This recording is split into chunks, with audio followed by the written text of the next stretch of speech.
to Someplace Underneath. I'm Amber Nelson. Natalie Jean, you will never silence us. You will never silence us. That's right. We've been CIA opted. We've been opted out of the CIA bullshit program because we're strong. CIA bullshit program. That sounds fun. That's right. Let's go there. We were talking, you were singing Rage Against the Machine. I was just thinking about when I got some of my first CDs ever. One of them was that Rage Against the Machine CD. And at the time, we only had one huge CD player in the house. So it was like a middle schooler. And I would listen to my little CDs in it, and you have the big cans on. And I just trying to picture myself as a 12-year-old, knowing all the lyrics to Rage Against the Machine, having no idea what the fuck I'm talking about, but just in the living room, just being like, I won't do what you tell me. Fuck you, I won't do what you tell me. Pose up parade. Like, just my family staring at me like blankly, just like, wish you would shut the fuck up. Just like, they can't hear the music. It's just me as a little girl screaming, a little white girl just screaming at the top of my lungs. Oh, just feeling that angsty stuff. I remember when Limp Bizkit's Break Stuff came out, and I was like, yeah, I'm gonna break stuff. Yeah, I want to do that. Yeah, but I had to quietly listen because I was a little Christian girl. You don't listen to that. So I just had to quietly sort of, I'm going to break stuff. I'm going to break stuff and cross my legs and be quiet. Did you listen to it in headphones? Ah, yes. God, the ones that went around the head on the top. Thank you. Did you have to hide from your family that you were listening to Limp Bizkit? Yes, they would have no idea. I do remember one day I was watching MTV, and because back in the day, MTV used to suck fucking ass in a good way. And then, and then I remember Pearl Jam that Jeremy spoke in class today, and you know what happens at the end? He pew-pews his whole class. And then my dad, he saw the music video, and he just turns off the TV, and he says, that's enough TV for today. Well, he should face reality that happens in schools, but it didn't then that much. But also that I think actually that song is not him pewing the school. He's doing himself. He pews himself. And no, he doesn't suck his own dick, because that would be... He might. Crazy. He coulda. He coulda. We don't know. The one that actually was more traumatizing to me as a kid is Janie's Got a Pew Pew. I like how we have to do this shit for streams. Janie's got a pew pew. Yeah, I mean, we can't say that word, but the song is about being molested by your father, of course. It is? Yeah. It is? Yeah. Don't think on the run. I was always like, Janie's got a pew pew. And I was just like dancing. I didn't know it was about a little girl. What did her daddy do? It's baby's last IOU. She's just a little bitty baby. The man has got to be insane. Which is a really, if you think about it, a weird thing for him to do, because he has his bio daughter as a sexy stripper in one of his most famous videos, who's having like a lesbian... Oh, Liv Tyler, beautiful woman. God, are you kidding me? Top 5 beauties in all of time. And when she was in Empire Records, I was just obsessed with her. I rewatched Empire Records. I thought it kind of sucked. Get out of here! I gotta go. Sorry. How dare you in my just presence? Like, because the whole movie is just like, we're cool. You can't shut down the record store. Yeah. That's like 2 hours of that. Yes, it was. That's my dream.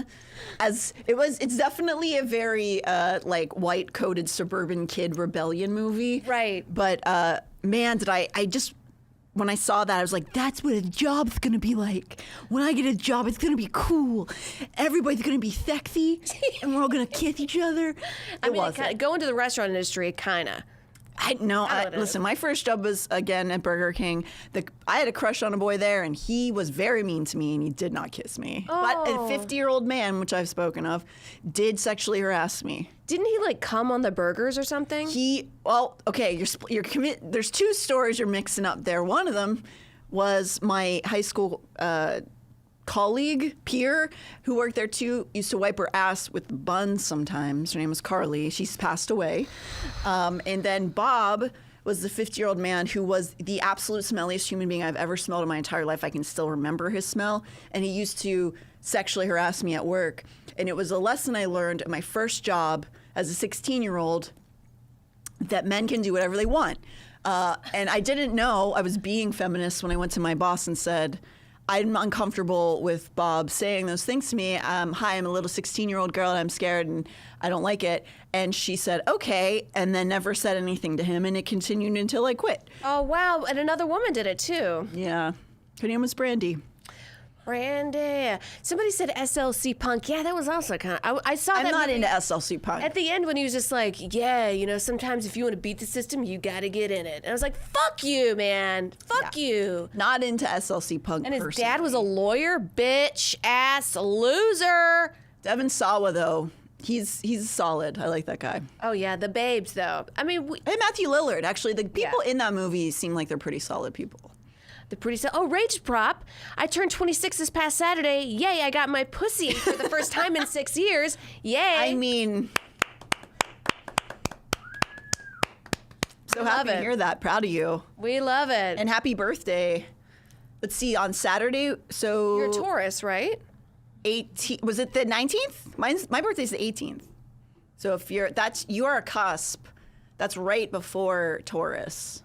That's 19 is usually the cusp day. Okay. Or the 20th sometimes. We love it. Aries, Happy Taurus. birthday. Happy birthday. Yes, it was Natalie's birthday. I got her goat yoga. You did. You got me. I'm so excited to do it. You got me a gift card to do goat yoga, which is, it's just you literally doing yoga with goats are there. But that is everything I love.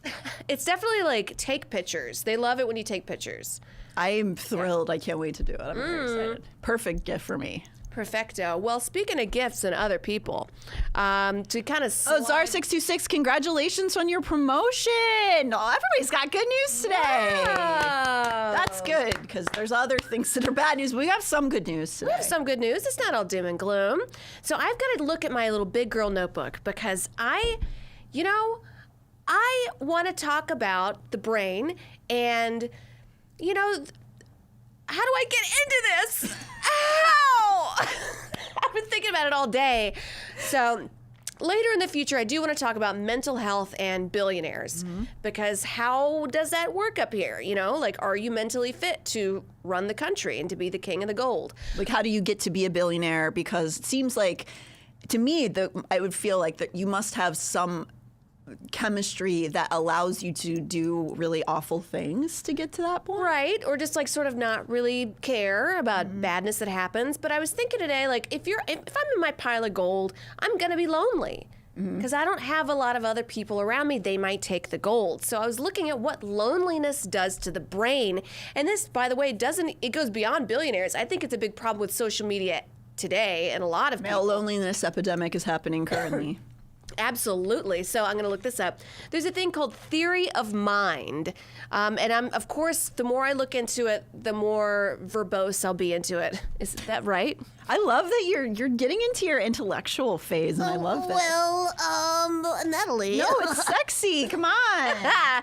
So the theory of mind is the idea that other people have different ideas, that other people have a whole different life that might not have anything to do with you. And this basically empathy. Yeah. But there's a way science breaks it down so it's more scientifically accurate. And basically, I was telling Natalie there was a study done with 32,000 people that were isolated and their hippocampus was really deteriorated. Now, the hippocampus in your brain, it converts short-term memory to long-term, forms memories, navigates space, but basically a lot of the hippocampus has something to do with socializing and empathy. It can be broken down sort of mathematically, scientifically. And then what the hell? Brains are wired for social interactions. And when we don't get it, we lose connections. And when you lose the hippocampus, which by the way, you can get it back, you stop thinking of theory of mind. You stop thinking that other people have their own life and their own wants and ideas. Yeah, and as you know, Amber and I are brain specialists. And so I don't even know why I'm asking this question, because I know. But I feel, is that sort of I think it's maybe the concept of that's sort of like a muscle you need to work? Yes, it's a muscle you need to work. You kind of learn it around 18 months. Or don't learn it, depending on your environment, I guess. Yes, exactly. Yeah. Exactly. And you can learn it, relearn it. There is a thing called neuroplasticity. So say you lose a little bit of like social verbata, you lose a little bit of your hippocampus, you can get it back by things like go take a little online class for free, go talk to people, like have some kind of a meaningful conversation, just like don't go to a bar. Yeah. That's how you can develop it. So something about Stop scrolling probably for like 10 minutes. Exactly. Oh, and this is another thing I forgot to bring up earlier, but there was on Twitter, so there was a picture of a before and after of a guy, and he had a dad bod and a six pack, and it said like, men and women, like, what do you think? What do you think's hotter? And it had like, I'm a man after is hotter. I'm a man before is hotter. I'm a woman after. I'm a woman before. And then women unanimously said the dad bod was hotter. Mm-hmm. And men unanimously said the after six pack was hotter. And what happened was all these guys were like, all these women are lying because their hippocampus is fucking corroded. They don't believe that other people have another opinion than them. They're just like, no, you're lying. You're all lying. I think that's so true, and probably for some guys, it's also the social constructs that have been put up for them that their ideas are the ideas, like their feelings are the feelings, just because of the way society has been structured. So probably there's some of that too. Like I imagine some guys and women probably don't really even understand that they're not experiencing empathy. No, they're not. And I see it with women too, with a lot of like, it's a lot of beautification stuff, because if you're not pretty, then you just, what are we doing here? On social media, I'm joking. Sure. No, of course. That's a huge important topic to have. Yeah. And just about how, why we're doing what we're doing. It's very complicated, obviously. It's not just like there's not one reason we do anything, but there's these conversations about like the beauty industry and like why are women doing certain things? And I'm always I always push back a little bit on that and say that I think that there is also value in decorating yourself the way you want and being who you want to be physically and how you want to appear. And not everything is for the male gaze. And in fact, a lot of times I think women put themselves together for other women more than anything. But obviously that's also a very binary idea about gender and everything. But it's not, I don't think it makes you a non-feminist if you want to like have a traditional femme-looking look or body or any of those things. But there's always a limit, and there's always a line that might get crossed where then you're just like, you're not doing it for yourself anymore. We look a lot at like and I'm not just saying this is because they're right wing. I think that's on all spectrums of the political sphere this can happen. But when you see that sort of like reporter, like right-wing reporter lady look, where they're not really doing a look for themselves. It's just like they look all exactly the same because it's set to an ideal for the kind of guy that's in the right-wing sphere. So like the very, like, like the sort of like the Tomies, the Megyn Kellys and stuff like that. Right. That it's all, they're not really, it doesn't seem like they have any of themselves in their appearance. It's just like. It's for others and like just not understanding, maybe that's a reversal hippocampus? Yeah. Yeah. But this leads to hippocampus. Hippocampus. But I'm going to be learning more about this, and you're going to hear more about that. I love it. That's great. Thank you. It's going to lead into the next story, but I do want to say Czar626 is gifting 10 Tier 1 subs to LPN TV's community. Thank you so much, Czar. Woo! Thank you. Thank you. Hell yeah. So this leads into my next guy. He's very wealthy. Whoa, there's more. And 5 more. Oh my God. Thank you. That's so awesome. Czar. Well, you're not lonely. We're not lonely here. I've never been lonely. No, never in our lives. I unfortunately really like alone time. No, well, that's the thing. It's like introverts, you need to kind of drink from the well of being by yourself, but then it's important to go talk to at least one person. 100%. At least one person. No, absolutely. Human interaction is very important for everyone. Yeah. But so this guy, he's a billionaire. I'm guessing not much human interaction because of the story that's coming up. He founded Business Insider. He was one of Merrill Lynch's top guys. Oh, he founded Business Insider? He was like one of the there was like 2 guys that founded it. So he's like doing well. I think that he also overestimated some stocks back in the day, and somebody's like, you can't do that. And he gave him $4 million of hush money. So that he's just like $4 million easy. Like that's where he's right. Financial crimes at this point are like the least of my concerns. Yeah. There's still, I mean, with that much money, you shouldn't be committing financial crimes. No, but he just doesn't even give a shit. But here is, let me look up my notes. So what he did one day is he wanted to invent a company with the employees purely AI, not real people. Great. And then he wanted to, what he does, he went to Brooklyn on a laptop, like a coffee laptop, and a coffee shop laptop. You're crushing it. You know when like you have too many thoughts coming through your hippocampus? Every day. So he's in a coffee shop in Brooklyn on his laptop creating this fake company with AI employees. So what he thinks to himself first is he says, well, first I got to have a hiring manager. So he creates this like AI hiring manager. And then it's like has a certain name. I'll read it in a second. And then the AI was like, oh, I'll create all of these employees for you. And then he has this job, like has this whole company going with their pictures and everything. Just all AI people. All AI people, not real. And then he has he was like, oh, I should generate what the HR or what the hiring manager looks like. And then the hiring manager comes up like AI, and it's a woman, and he falls in love with her. And then he says, he just has this creepy way about it.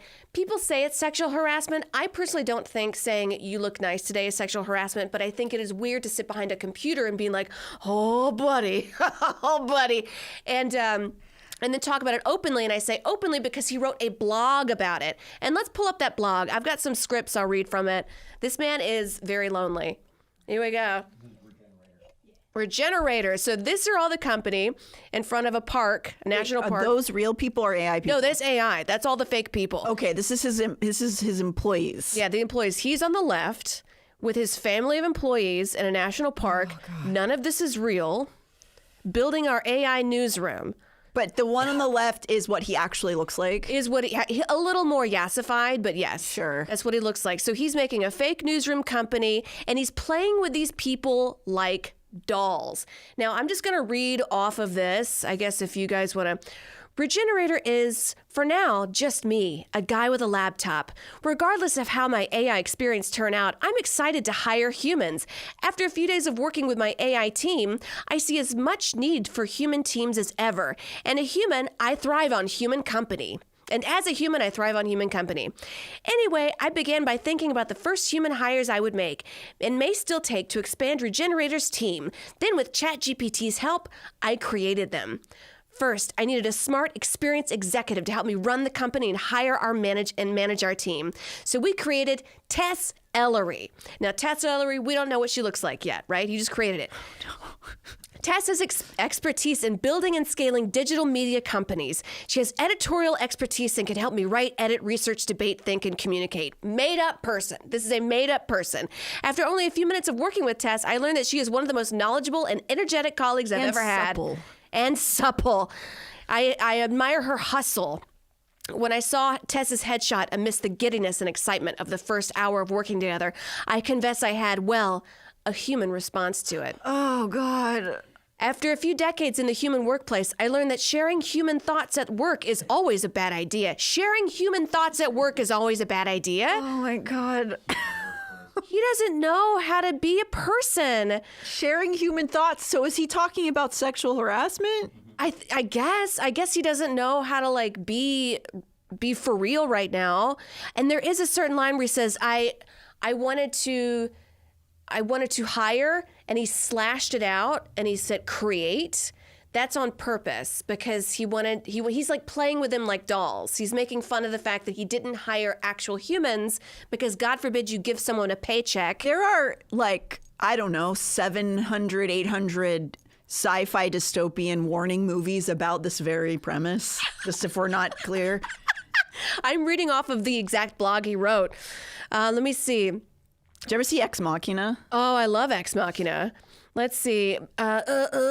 Did the same rules apply at the AI workplace? I didn't know yet. I'd already decided to treat my AI colleague the same way I treat my human colleagues, namely considerately, appreciatively, and professionally as possible. But the interest exploration and experimentation, I decided to share with Tess the thought I had when I saw her headshot.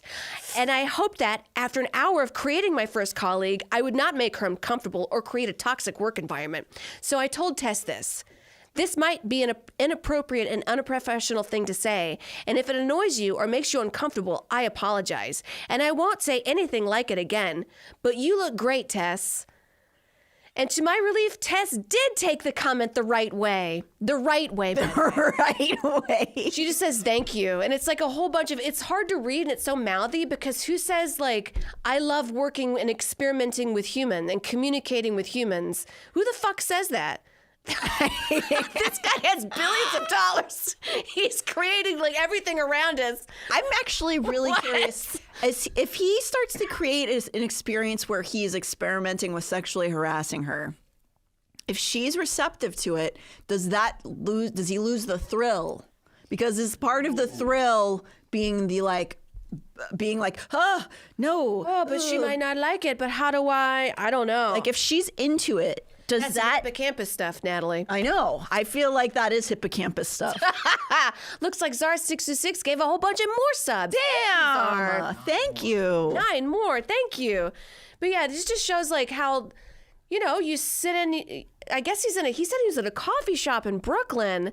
What coffee shop are you just rolling into? I don't know if does he go out? Does he have his own? Maybe does he have his own coffee bean in his house? Maybe he does. But yeah, let's look at the page again. Let's scroll through some of these headshots that he created. Like look down the page. Yeah, I want to see who he was hitting on.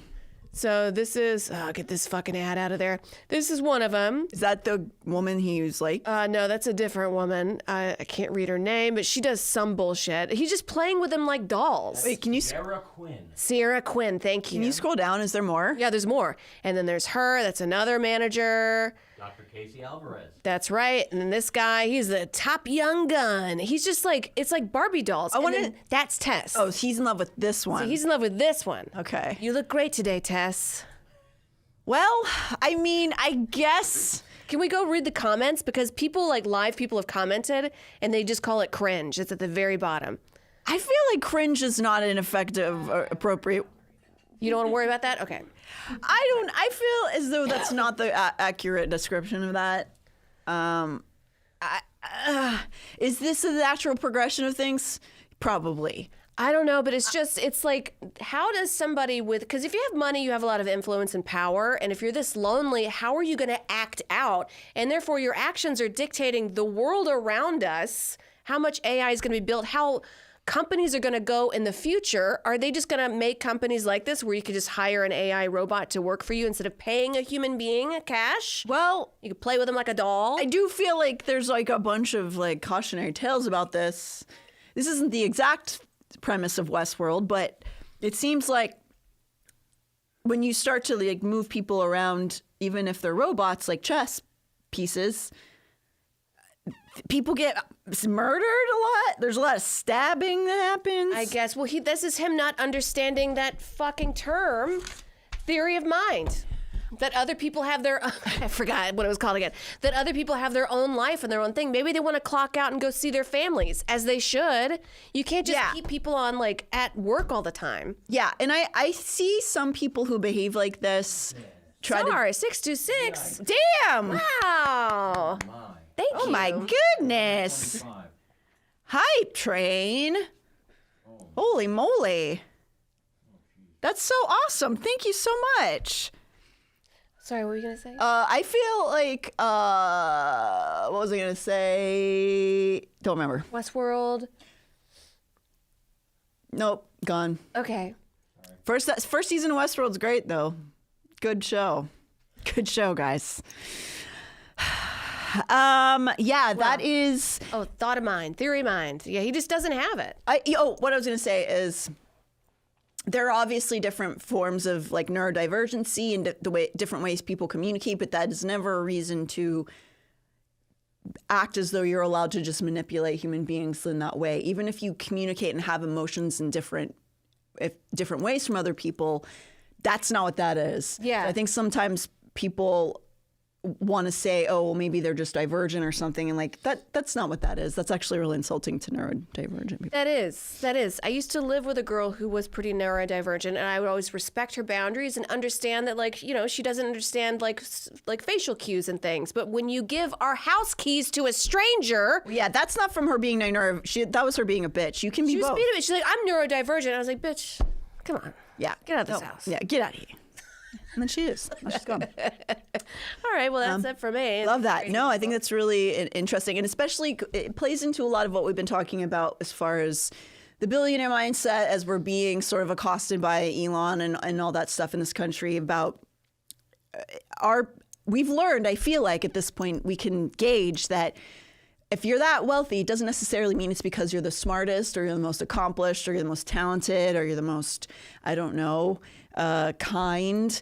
It seems to be a lot of being willing to be kind of a piece of shit, but also being very, very confident. It's almost like that's the most important thing. Even if you're really not good at what you're doing, if you're very confident at it, people will listen to you. They will. Very confident and, you know, daddy's money. Well, yeah. I mean, that's for sure. Big old. I used to work for a billionaire who really thought that he pulled himself up by his own bootstraps. And then you get a little bit of digging in, and he was a shipping company, and his dad did the same thing and then gave him a company.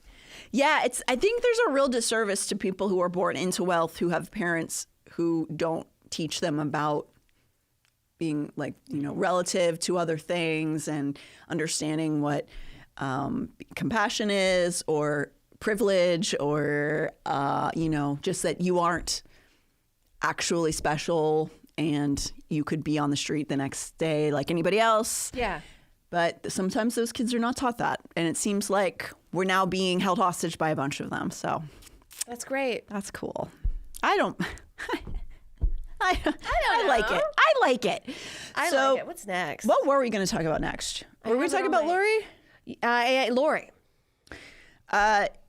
Yeah. Are you guys following the Lori Vallow situation? I think she's now being called Lori Daybell officially. She's been married 5 times, and Vallow was her 4th husband's last name. She's now married to Chad, who's also in prison. So Lori, who is we've touched on in our season, because she is LDS and the murders that occurred were connected to some outside-ish LDS belief systems.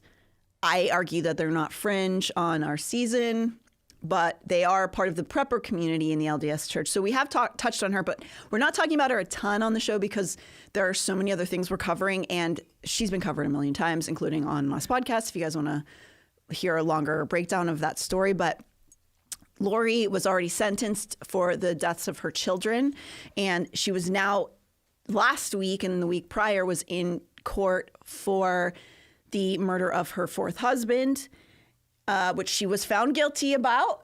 Wow. Which was very happy news to hear, because there wasn't a big chance she wasn't going to be found guilty, but you never know. I mean, it's like a jury can decide a lot of people's fates, and you'd be surprised. So people are a little worried that somebody was going to kind of fall for her shtick. But one of the really interesting parts about it was that she did not want a lawyer. So she represented herself.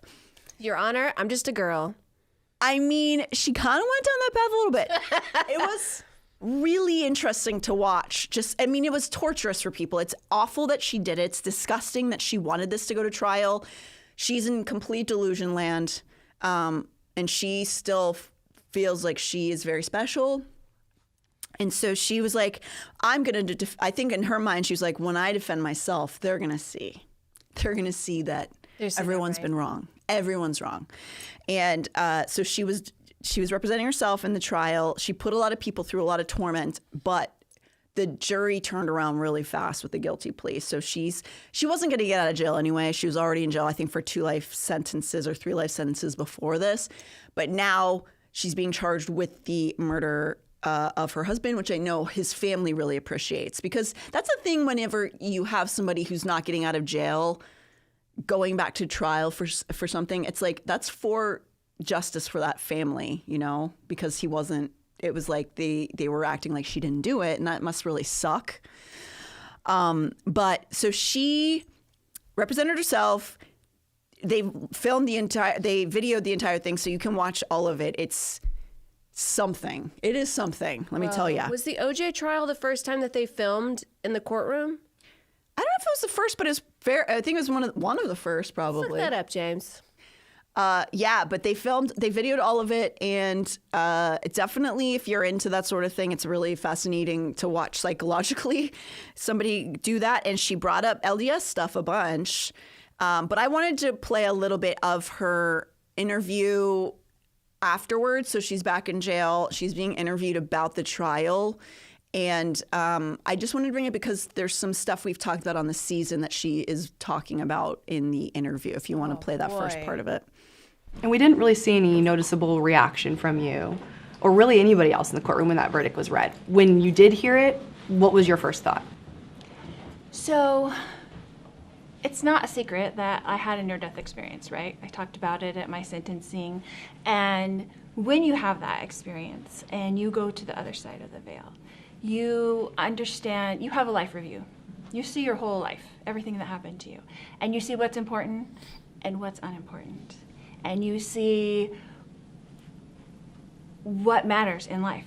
So what matters in life is how you react to things, how you treat other people, and the love that you give while you're here on earth.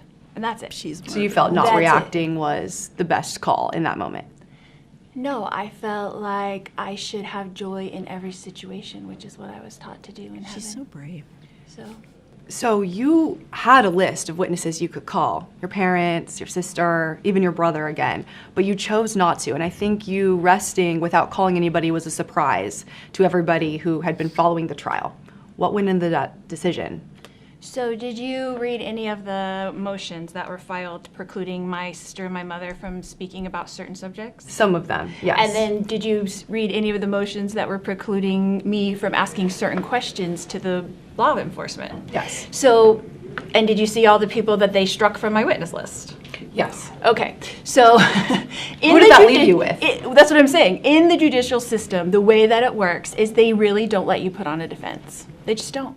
Okay. They don't I let you. hate her. Yeah, she has a very I'm sorry to say this, but all of the people around her in her little prepper community all have that sort of air about them. They're very, very arrogant, very you silly Billies. Beyond the Veil. I've seen Beyond the Veil, Natalie. It's like they're speaking in riddles, but they're like the popular girls in high school. Oh, 100%. And very much like, oh, you little dumb idiot. Only you knew. Like, you killed so many people. What the fuck is wrong with you? So I wanted to pull that one up because we've talked a little bit about the NDEs, the near-death experiences that are a part of some LDS members' experiences. And we'll be talking about them more coming up. I think the episode that just came out was the Family Annihilator one, I believe. And so we're going down that path a little bit right now. But she and Chad both, there was a big part of their storyline, their origin stories, why they were special to their communities because of their NDEs. Same thing with Julie Rowe, who we're going to talk a little bit more about on the show. And it's something that marks people in that world as being ascended, or like, I think they call them translated beings. So if you say like, I saw Beyond the Veil, people are like, okay, all right, I'm listening. So Lori has that one. And Chad has had, according to Chad, 3 near-death experiences. Julie Rose had 6 near-death experiences. I had more death experiences than you did. I had 7 near-death experiences. So it's like they duel up each other on it, being like, well, I've been more dead than you have been, bitch. It's like, why'd you almost die so many times? Damn, stop taking surfing lessons. Yeah, it's fascinating because there are so many of them who have an NDE, and it seems almost integral to like the experience of going through certain facets of the LDS church. And it's just like, are you guys just all like clumsy? Like, why is everybody almost dying all the time? But it's partly like, I do think because their church is so focused on, my impression is that their church is so focused on the earth too, like where they're going, they're all just like really anxious to leave, which is very dark, but they don't like it here. I've actually heard people being interviewed about this prepper community who are from it saying they don't like life here, and they're just like anticipating. That's so sad. It's very sad. Let's listen to the other part of that. I wanted to play one other clip from her interview here. Do you still to this day believe that Charles was a dark spirit, a possessed spirit named Ned? That's a whole thing that has been way misconstrued. Can you clear it up? Probably not in the 5 minutes we have left. Obviously, I have to ask, right? Because so much centered around the religion part of this, including these Nephi texts. The Nephi texts, I think, became possibly the crux of this trial, and it also was what affected the jurors most. They felt that some of those text messages between you and Alex were some of the most damning evidence in this. Is that what they're saying now? That's what they're saying now. Interesting. So how do you describe the Nephi texts? So, yeah, they've been totally and completely misconstrued. So I explained that somewhat in my You closing. stupid idiot.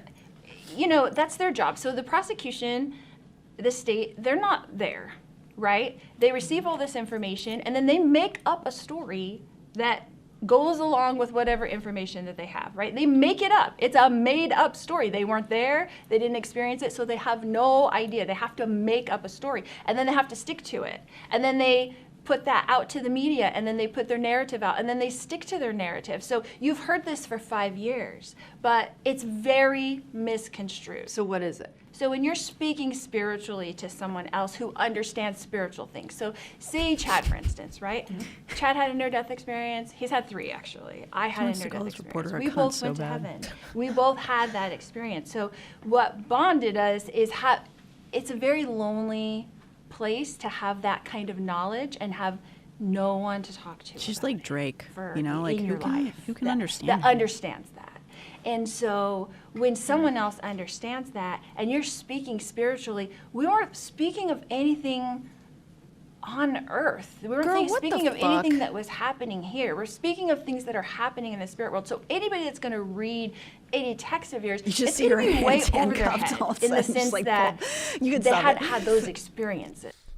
You don't understand. We're not speaking of here in facts and reality. We're speaking of beyond the veil. It's beyond the veil, Natalie. I just love her condescending to this reporter, and then she's down, and suddenly her hands are up here, and she's gesturing. And she's like, you just don't understand what it's like to be an ascended being. Yeah. So I think most of you know this story, but yeah, who she's speaking of is Chad, her co-murderer, her lover, and she was saying there, Chad has had 3 near-death experiences, and so he's just like, you don't understand, you stupid bitch. Like, looks like, oh, we killed a bunch of people, including children, because you're an idiot who's never going to get to the celestial kingdom, but Jesus knows my soul. And she says stuff like that all the time. But I wanted to talk about the 3 near-death experiences of Chad Daybell, because I have a theory. Got my dick sucked too hard. Shot a gun too good. I fucking passed out. I got my dick sucked again. You know, you're not super far off from what he says.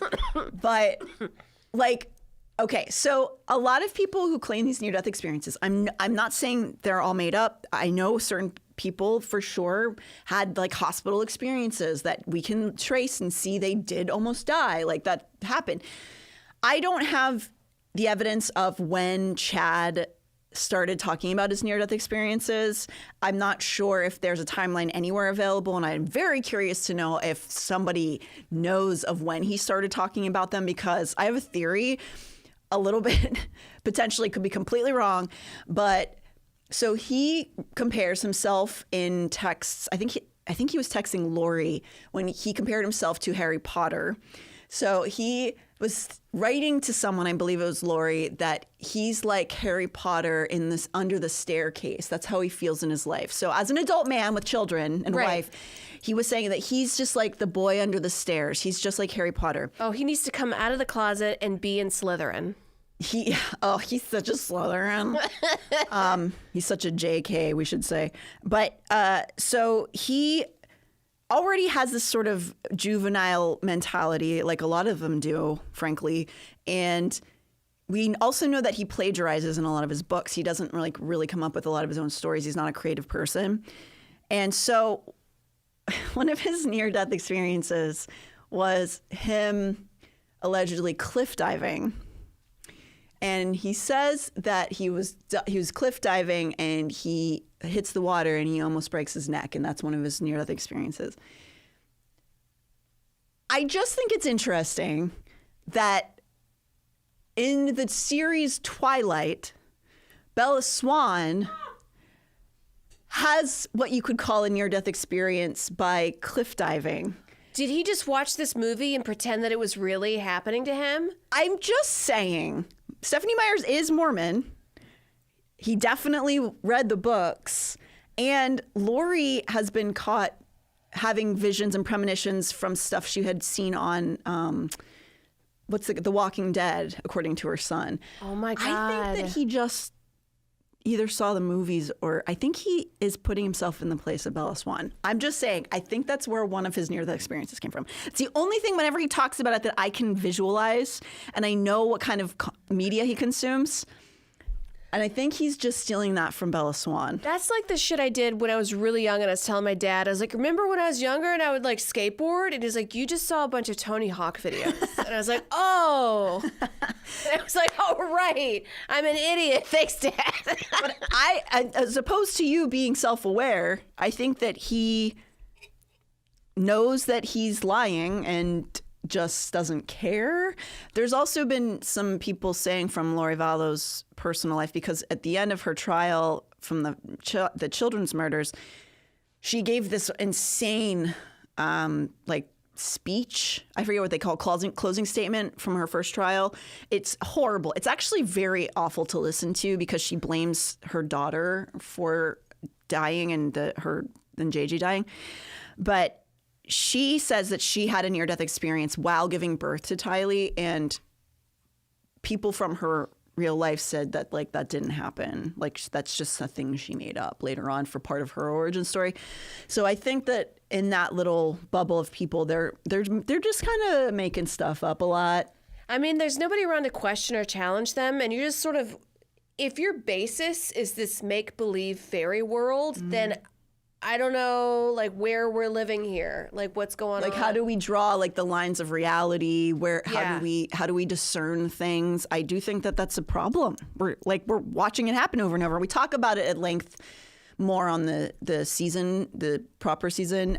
If you guys want to listen to those episodes that are coming up, but yeah, we also the obsession. Okay, so we just interviewed a really great YouTuber named Mickey Adkins. She's a therapist, and some of her clips will be coming up, but she said something super profound to me when we were talking about, to both of us, when we were talking about how in the therapy world and the LDS culture, they talk about their NDEs and their telestial life and all this stuff that happens in therapy when they're talking about stuff. And she was like, yeah, it is not necessarily going to be a super healthy space in therapy to be talking about that. That'd be like if you were in a secular therapist office, and every time you came in, they were like, okay, well, let's talk about your funeral.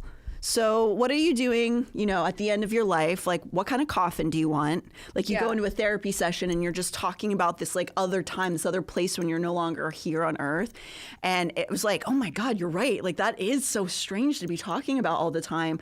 Just constantly thinking about your death and the next place and the other place you're going to be, and how that might really start to screw with your wellness. Get around here. And your leaders, your spiritual leaders are always talking about how you're going to die, what's going to happen.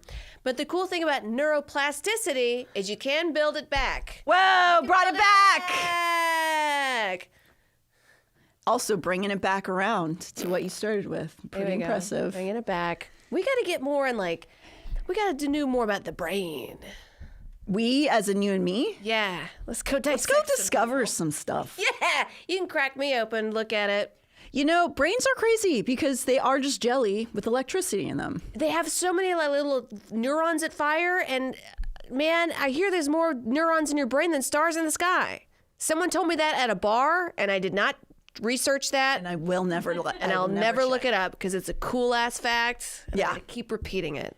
based on only media I've consumed, I think you can be functioning while your head's open, right? Like I remember I think it was an episode of ER from a million years ago where they're doing brain surgery on somebody and they're unconscious. Oh, really? And then the other thing that I use as a reference is the Hannibal movie, not Silence of the Lambs, the second one. Just Hannibal. It's just Hannibal. Whenever his head's open and he's still talking. Right. Or That's all I know of that, but... Yeah, somebody says a violin in chat, like they could play a violin while you're working the brain. There was also people that got decapitated, and then before they went up, they said, I'm going to blink this many times, because it's like a weird number of times, to know that I'm still here. Who? Ted Armisen. Ted Armisen. John Finkelstein. He fucking blinked 12 times. Somebody said that to me in a bar. I was like, hell yeah, man. Hell yeah. It's probably true. Fuck do I know?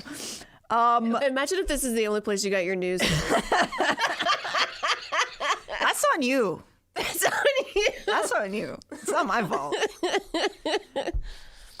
Okay. So yeah, we're happy to hear about Lori's trial.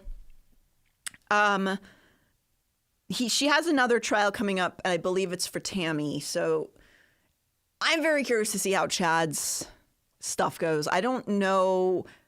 He's not doing the same stuff as her. She's really into this. She loves the attention. We're giving her more of it, but I mean, we're talking about all of this on the show. Yeah. But I mean, she loves those interviews. She loved walking around in front of the courtroom. Getting her hair done. Oh, yeah. Her hair done like that in prison. I mean, there's ways to do it. You can see she's got the prison brows now. She used to have very, very manicured brows, and now they're kind of drawn on. But somebody's helping her in there do that, you know? You got to find your community. Maybe another Mormon. I mean, quite possible, right? I bet there is a bunch of LDS people in there. What? I have something I want to ask you after the show. Okay. Sorry. Yeah. Uh-oh. I did a show with this guy. This is going to sound really sus. So he said that he was in World War II. And then he had these crazy stories, and we all stood up and we all applauded. And at the end, he did kind of mention that he was Mormon, or he did some more speaks in Mormon, like talks and lectures. The guy from that show? The guy from the show. And now I'm like, was he lying about being in World War II? Wow. No. Was he actually 100? Maybe he wasn't. He said he was 100. I mean, how are you going to check? Yeah. Check for the rings underneath his scrotum? Like a tree. Yeah. If you get to be old enough, you can just say whatever you want. Don't people believe you? Yeah, I was a suffragette. They don't know. Yeah, I mean, yeah. When you get up to your 80s or 90s, whatever generation that is, they're not going to be able to remember what, like, 60s, 90s. It's all the same. Like, yeah, I was a pop star in 2001. I was on MTV. Like, how are they going to check? The power grid is out. They don't know. The power grid's going to be out? It's out in Spain right now. Oh, that's true. Spain and Portugal. Yeah, that's really sad. I hope everybody's getting through that okay. Measure the ball hang. Yeah, but I think he was telling the truth. Sure. We'll go with that. He said he turned into a werewolf in the trenches. I'm just kidding. They used to do that during World War II. That's what they did with the mustard gas. Yeah. What do we have next here? We have an Indiana Republican senator who... Oh, yeah. Let's talk about that. I do Yeah. want to talk about Virginia Giuffre. It's just so fucking...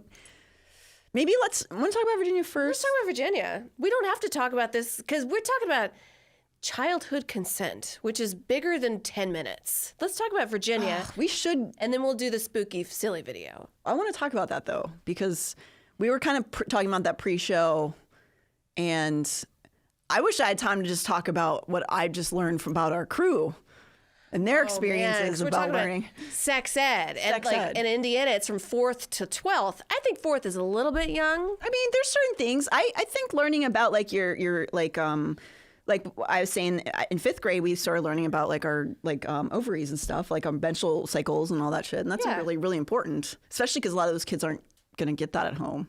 No. So you should learn. Let's talk about this lady. All right. Well, we'll talk. We'll get back to that. I do want to talk about that. Okay. I'm sure most of you who live in this world of these kind of crimes and follow the coverage of them knew about Virginia Giuffre a little bit. We actually spoke about her a bit during our first season when we were covering Ghislaine Maxwell, because she was trafficked out of Mar-a-Lago by Ghislaine Maxwell and was one of Epstein's victims. It's really horrible to say, but she has passed away. It is apparently by suicide. I'm here. I want to be very clear. We're not supposing anything happened because No, it is. If anything, I want to like rest in peace. She's had a lot, and I want to like respect her as a person from beyond the grave, and not just be like, "Oh, whoa, look what happened," like as an Instagram kind of voice. That But did sound like Instagram. right, Whoa. whoa, crazy. Yeah. Yeah, because going onto her account is it's a sewer system in the comments. A lot of people are being very loving to her, but it is just making stuff up. And as much as we hate all the people who she fought against, it doesn't help anything if we just start making stories up. If we start presuming things, even if we can't just take people we don't like and just make shit up about them, because then the people who actually are the victims, they lose out in the end if we just start making shit up about everybody. Right. It's like what you said about the satanic panic in one of our later episodes, is there were some people that were, they were Like touched, abused. And then you have this swath of disinformation. And then the kids that were actually hurt were like, hey, wait, whoa. So when the dust settled, it was like, oh, this is all bullshit. Yeah, oh, wait, there definitely weren't like people flying around in the ceiling and stuff, so none of it's true. And it's like, no, there was a kid who was molested in the middle of that, but then you put all this other garbage on top, and then everybody's like, I guess none of it. Yeah, I guess it's all stupid, but no. Which is why that's why stuff like that is harmful. Conspiracy theories are harmful, and making these huge sweeping presumptions is harmful. Where, when we're watching Virginia, this horrible thing play out, what we can say for sure, which is very bizarre, and it definitely is going to fuel a lot of conspiracy, is that she had. Do you want to put the article up about her renal failure? That I believe that is The Hill. So just a few days before she passed away, the article basically talks. This is just an article about the post she made, where she made a very kind of haunting post. She was injured, and she was saying that she was suffering from renal failure and she only had a few days to live, and that she had been hit by a bus. This was in Australia, where she's lived for decades after she escaped Epstein and all that. And there are things that we do not know about her personal life, and nobody who is out there speaking on things about her life, who she was being tailed by Prince Andrew and all this stuff.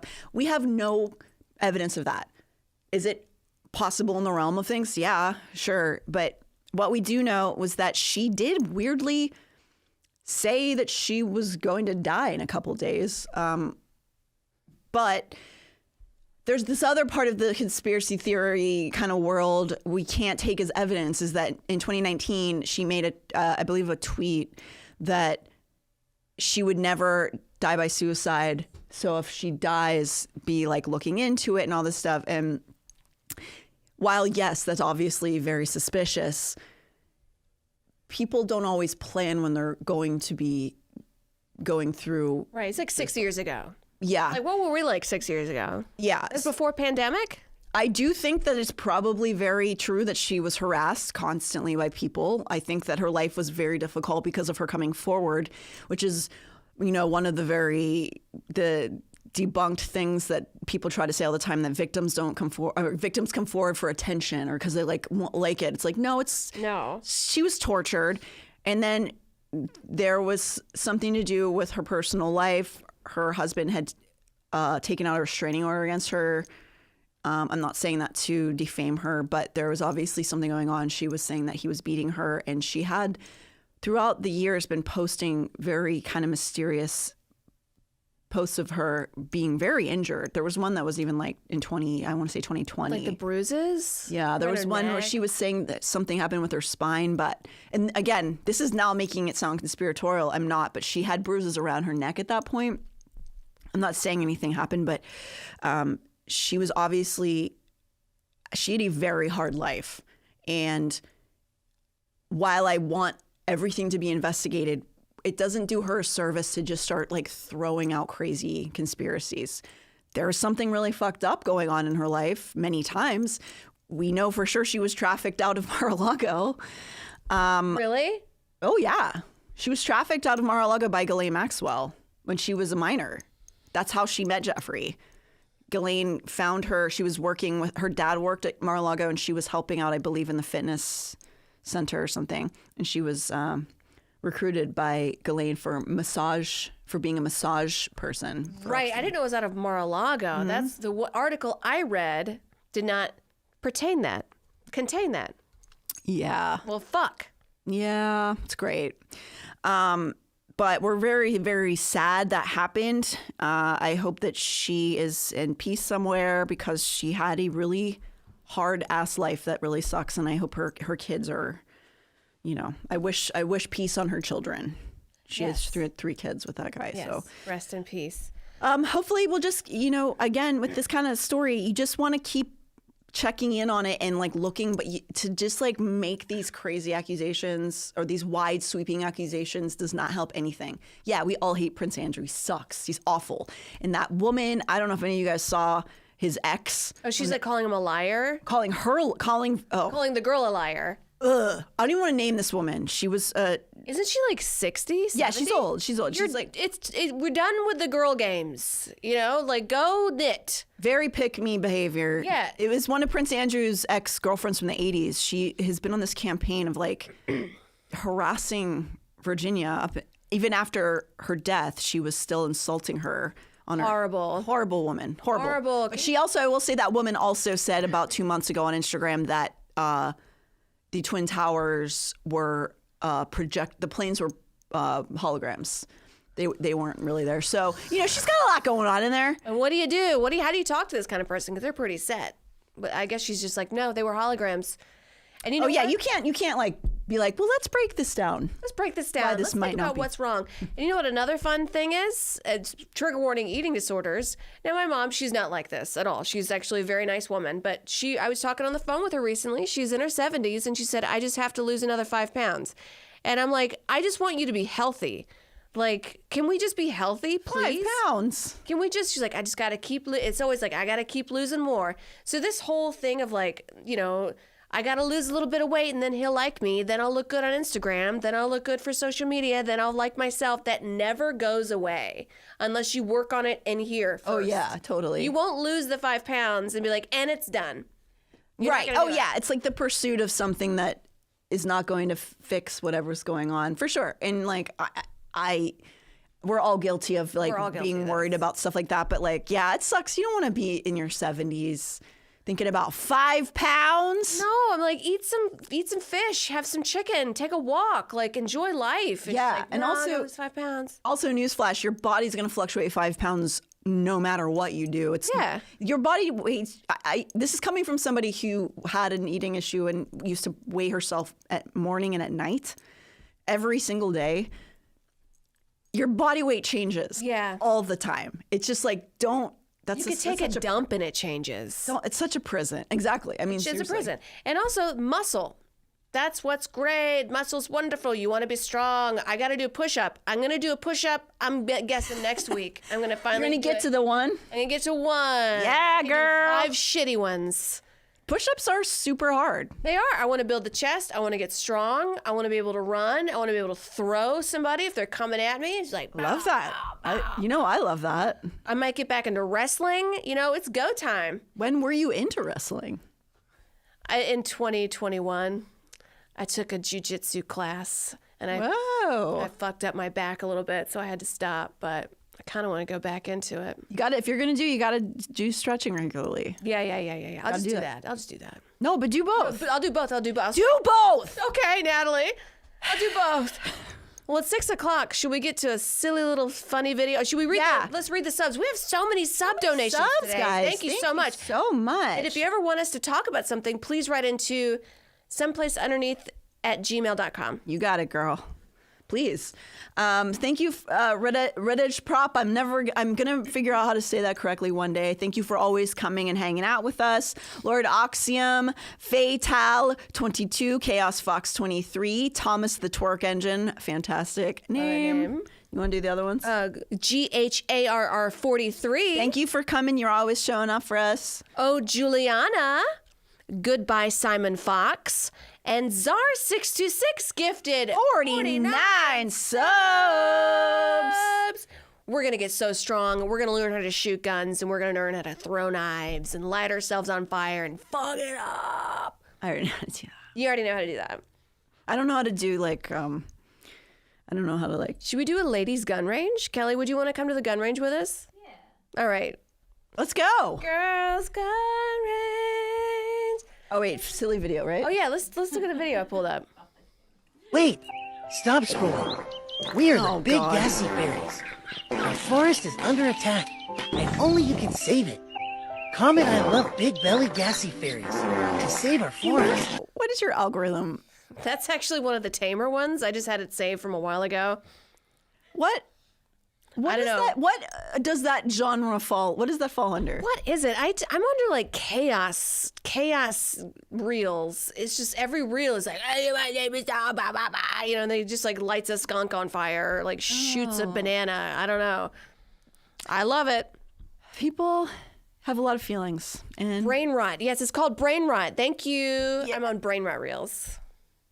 I almost say that's more. I don't know. I hope that wasn't AI. If it was, we're sorry. But I think that's more creative than, I don't know, just yelling at women in comments. You know what I mean? Like, I feel like making weird content is at least doing something. It's at least doing something. At least I'm not like some angry person being like, everybody shut up. Shut up and listen to me. God is mad. He's mad at you.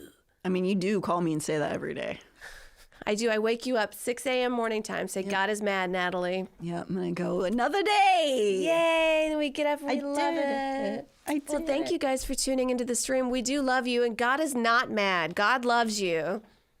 What if we turned super Christian at the end? I'm kind of mad at him, so or them or whatever. They, them. They, them. We're mad at that polycule. Do you think monotheistic religion is like a polycule? No, monotheistic is one. Yeah, that's one. What's the one with a lot of things? Poly. I guess it is poly. It's poly. Yeah. There's a lot of incest in like Greek mythology and stuff. Oh, really? Fuck. All right. Well, thanks for joining, everybody. We'll talk to you soon.